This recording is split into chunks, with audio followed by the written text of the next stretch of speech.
നോക്കിയപ്പോൾ വന്ദേ മാതരം മുഴുവൻ പാടാണ്. വന്ദേ മാതരം ബംഗാളിൽ 3-2 ഭൂരിപക്ഷം കിട്ടി അമിത്ഷാ നരേന്ദ്രമോദി എല്ലാവരും അനുഗ്രഹിക്കുമ്പോൾ സത്യപ്രതിജ്ഞ ചടങ്ങിൽ അവിടെ ഇല്ല വന്ദേ മാതരം. ഇവിടെ വന്ദേ മാതരം പൂർണ്ണമായിട്ട് വളരെ അച്ചടക്കത്തോടുകൂടി നിൽക്കുകയാണ്. ഇപ്പൊ ചെല്ലുക വന്ദേ മാതരം പാടിക്കൊണ്ട് കുഴപ്പമില്ല.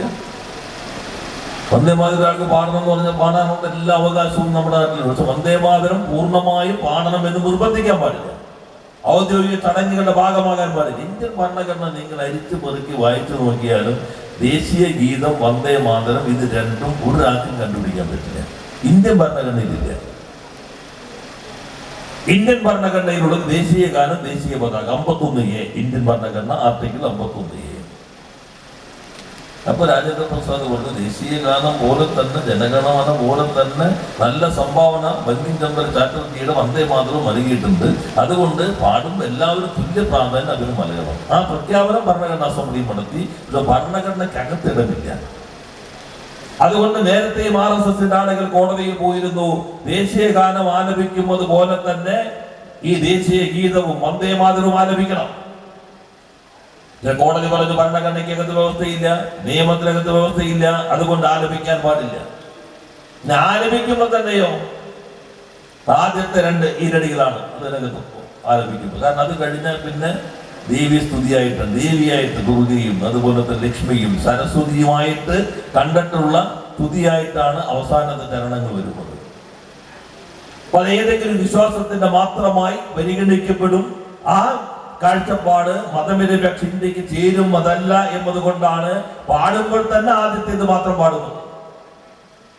അപ്പോഴും മുഴുവൻ പാടിയിട്ട് ഇപ്പൊ അദ്ദേഹം പറയാണ് നിയമം വന്നുപോയി, ഇന്നും രക്ഷയില്ല, പാടില്ലെങ്കിൽ 3 കൊല്ലം അകത്തിറങ്ങേണ്ടി വരും. ഏത് നിയമം? ഏതെങ്കിലും നിയമം ഇന്ത്യ പാർലമെന്റ് പാസ്സാക്കിയൊരു നിയമം. കാരണം ദേശീയ ഗാനം പാടുമ്പോൾ പോലെ തന്നെ വന്ദേ മാതരം ആരെങ്കിലും പാടാണെങ്കിൽ പറയാൻ പാടില്ല, നിർത്ത് എന്ന് പറയാൻ പാടില്ല. അപ്പൊ അകത്തിറക്കേണ്ടി വരും. ഒരാൾ പാടിക്കൊണ്ടിരിക്കുന്നു, അപ്പൊ പോയിട്ട് അവിടെ മുഴുവൻ ബഹളുണ്ടാക്കി, അപ്പൊ കൂറ്റായി. അല്ലാതെ വന്ദേ മാതരം പാടണമെന്നോ വന്ദേ മാതരം മുഴുവൻ പാടണമെന്നോ ഒരിടത്തും നിയമല്ല. ഇത് ദേശീയ ഗാനം ഭരണഘടനയിൽ ഉള്ളതുപോലും മുഴുവൻ പാടണമെന്ന് എണീറ്റുന്നാവുന്നു.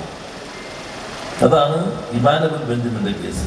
ഇവിടെ കേരളത്തിലെ യഹോവയായ സാക്ഷികൾ ഓർമ്മയില്ല. അവരുടെ സ്കൂളിൽ ദേശീയ ഗാനം പാടുമ്പോൾ അസംബ്ലിയിൽ എഴുന്നേറ്റിരുന്നു, പാടില്ല.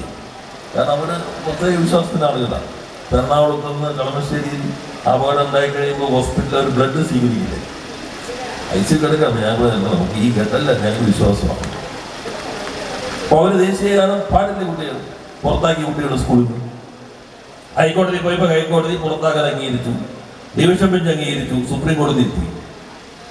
സുപ്രീം കോടതി പറഞ്ഞു ഇന്ത്യൻ ഭരണഘടനയുടെ മൗലികാവകാശം അഭിപ്രായ സ്വാതന്ത്ര്യം, ഇന്ത്യൻ ഭരണഘടനയുടെ മറ്റൊരു മൗലികാവകാശം വിശ്വസിക്കാനുള്ള സ്വാതന്ത്ര്യം, ആ വിശ്വാസത്തെ സംരക്ഷിക്കണം.